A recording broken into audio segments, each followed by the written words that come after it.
ఆంధ్రప్రదేశ్ ప్రభుత్వం ఒక మంచి సాంప్రదాయానికి తెరదింపింది.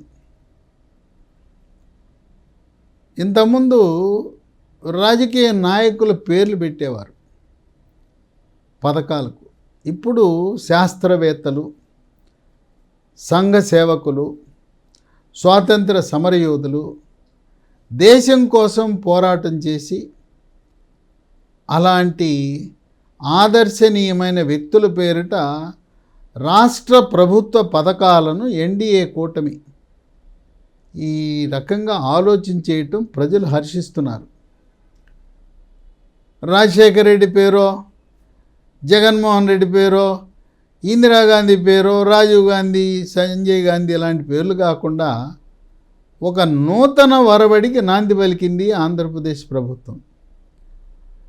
మనము మధ్యాహ్న భోజన పథకం, ఇది కేంద్ర ప్రభుత్వ నిధులతో సహకారంతో నిర్వహించబడుతున్న పథకం. కేంద్ర ప్రభుత్వం దీన్ని ప్రధానమంత్రి పోషణ అభియాన్ పోషణ పథకం అన్నారు. రాష్ట్ర ప్రభుత్వం గతంలో ఉన్న పేరును తొలగించి శ్రీమతి డొక్కా సీతమ్మ మధ్యాహ్న భోజన పథకం అని పెట్టారు. ఆ మహాతల్లి ఎంతమంది వచ్చినా కూడా కాదనకుండా రోజు భోజనాలు పెడుతూ ఉండేవారు పేద సాధలకు. ఆమెని గుర్తు చేసుకుంటూ ఈ పథకం పెట్టడం చాలా మంచి మైలేజ్ రాష్ట్ర ప్రభుత్వానికి వచ్చింది. ఇక మెనూలో కూడా వినూత్నమైన మార్పులు. పిల్లలకి పౌష్టికాహారము, మాంసకృతులు, విటమిన్లు, ఖనిజ లవణాలు సమపాళ్లలో సమతుల్యమైన ఆహారం ఇవ్వటము ద్వారా రోగ నిరోధక శక్తిని పెంచి అంటువ్యాధుల బారిన పడకుండా, అంతేకాకుండా సమతుల్యమైన ఆహారము, మంచి ఆహారం ఇవ్వటం ద్వారా వాళ్ళ మేధో సంపత్తి కూడా పెరుగుతుంది. అంటే వాళ్ళ చదువుల్లో కూడా రాణిస్తారు. రోజు ఒకే రకం కాకుండా సోమవారం నుంచి శనివారం వరకు రాష్ట్ర వ్యాప్తంగా ఒకే మెనూని అమలు చేస్తూ, మళ్ళీ సోమవారం నాడు కొన్ని రోజుల్లో మొదటి సోమవారం ఒక రకమైతే రెండవ సోమవారం మరొక రకంగా, ఇట్లా పిల్లలు రోజు మాకు అదే పెడుతున్నారు బోరు కొట్టకుండా. ఈ పదార్థాల ఎంపిక కూడా వాటిలో పోషక విలువలను అంచనా వేసి ఈ మెనూ తయారు చేయటం అనేది విశేషం. సోమవారం నాడు మధ్యాహ్న భోజన పథకం, దాంట్లో ఒక వారము కూరగాయల పలావ్, గుడ్డు కూర, ఇంకొక సోమవారము హాట్ పొంగల్, ఉడికించిన గుడ్డు చిక్కి, మంగళవారము ఒక వారము పులిహార టమోటా పచ్చడి. వీటితో పాటు దొండకాయ పచ్చడి, ఉడికించిన గుడ్డు, రాగి జావ. బుధవారము కూరగాయలతో అన్నం, ఆలు కుర్మా, ఉడికించిన గుడ్డు చిక్కి. ఒక శనివారం మినహా మిగతా రోజుల్లో కోడిగుడ్డు వినియోగం అధికంగా ఉండేలా జాగ్రత్తలు తీసుకున్నారు.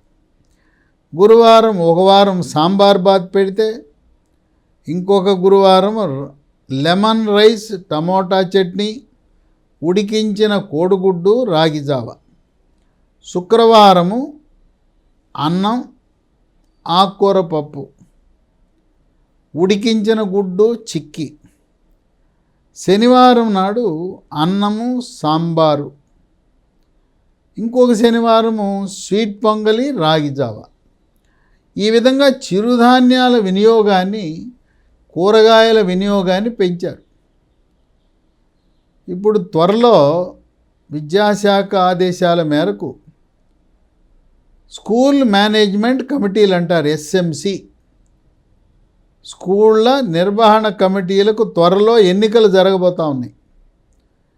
ఈ స్కూల్ మేనేజ్మెంట్ కమిటీ ఆధ్వర్యంలో మధ్యాహ్న భోజన పథకము సక్రమంగా జరుగుతున్నదా లేదా, నాణ్యత ప్రమాణాలు పాటిస్తున్నారా లేదా, మెనూలో ఇచ్చిన విధంగా జరుగుతున్నదా లేదా అనే విషయము స్కూల్ మేనేజ్మెంట్ కమిటీ అధ్యక్షులు సభ్యులు కూడా పర్యవేక్షించవలసిన అవసరం ఉంది. అన్నం పరబ్రహ్మ స్వరూపం. అన్నము వృధా చేయొద్దనే అంశాన్ని కూడా పిల్లలకు టీచర్లకు ఒక ప్రధాన అంశంగా వాళ్ళకి మైండ్లోకి వెళ్ళే విధంగా ఈ అన్నాన్ని వృధా చేయకపోవటం అనే అంశాన్ని కూడా ఒక లక్ష్యంగా పాఠశాల విద్యాశాఖ వారు చేపట్టారు. విశేషం ఏంటంటే పథకం పేరు ఒక మహా తల్లి మాతృమూర్తి, ఆమె చనిపోయి ఎంతో కాలమైన నేటికి కూడా ఉభయ గోదావరి జిల్లాల్లో ఆమె పేరు మరవలేదు. ఆ మహాతల్లి పేరును పెట్టడం, ఇవే కాకుండా మరికొన్ని ప్రభుత్వ పథకాలకు కూడా జగన్ పేరు, వైఎస్ రాజశేఖర రెడ్డి పేరు, ఇందిరమ్మ పేరు తీసి అబ్దుల్ కలాం, సర్వేపల్లి రాధాకృష్ణన్ ఇలాంటి ప్రముఖులు ఆదర్శమూర్తుల పేర్లు పెట్టడం అనేది ఒక విశేషం. ఇది కేంద్ర రాష్ట్ర ప్రభుత్వాలతో కేంద్ర నిధులను రాష్ట్రము సమర్థవంతంగా వినియోగిస్తూ మధ్యాహ్న భోజన పథకం వెళ్ళండి చూడండి ఆంధ్రప్రదేశ్ రాష్ట్రం యొక్క మెను నిర్వహణ ఆదర్శప్రాయంగా ఉన్నది అని చెప్పి కేంద్ర ప్రభుత్వం శభాష్ అనే విధంగా రూపొందించారు. దీనికి తోడు స్కూళ్ళలో కెమెరాలు ఏర్పాటు చేసి సీసీటీవీ కెమెరాలు ఏర్పాటు చేసి ఈ మధ్యాహ్న భోజన పథకాన్ని పర్యవేక్షించటానికి జిల్లాలో జిల్లా విద్యాశాఖాధికారి రూములో కమాండ్ కంట్రోల్ రూము, మండల ఎడ్యుకేషన్ ఆఫీసర్ రూమ్లో కమాండ్ కంట్రోల్ రూమ్ ఉంటే తక్కువ ఖర్చుతో డిజిటల్ సాంకేతిక పరిజ్ఞానంతో ఈ పథకాన్ని సమర్థవంతంగా పర్యవేక్షించడానికి అవకాశం ఉంటుంది. ఎవరు తినటం లేదులే, ఎవరు చూడటం లేదులే అనేసి దాంట్లో లోపాలు తలెత్తకుండా, అమ్మో సీసీటీవీ కెమెరాలో మా డిఓ గారు చూస్తున్నారు, రాష్ట్ర కమాండ్ కంట్రోల్లో చూస్తున్నారు అనే భయం ఉంటుంది. ఆ మధ్యాహ్న భోజన పథకానికి వాళ్ళు పనిచేస్తున్న వంట వాళ్ళు కూడా బాధ్యతాయుతంగా పనిచేయటానికి దీనికి డిజిటల్ కెమెరాలు కూడా జోడిస్తే ఎంతో ప్రయోజనంగా ఉంటుంది.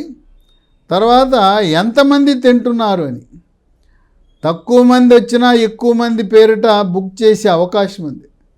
ఆ విధంగా కొద్దిపాటి ఖర్చుతో సీసీటీవీ కెమెరాలు ఏర్పాటు చేస్తే ఆ కెమెరాలు పలు విధాలుగా కూడా పాఠశాల విద్యలో ప్రమాణాలు పెరగటానికి ఇప్పటికే ఫైబర్ నెట్ ఇచ్చారు, అక్కడికి డిజిటలీకరణ చేశారు.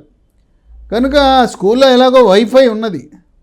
ఆ వైఫై ఉన్నప్పుడు ఈ కెమెరాలు అనుసంధానం చేయడం చాలా సులభమని విద్యారంగ నిపుణులు అలాగే సాఫ్ట్వేర్ రంగ నిపుణులు పర్యవేక్షణ కొరకు మనుషులను నమ్ముకోకుండా టెక్నాలజీని ఉపయోగిస్తే బాగుంటుందని సలహాలు సూచనలు ఇస్తున్నారు.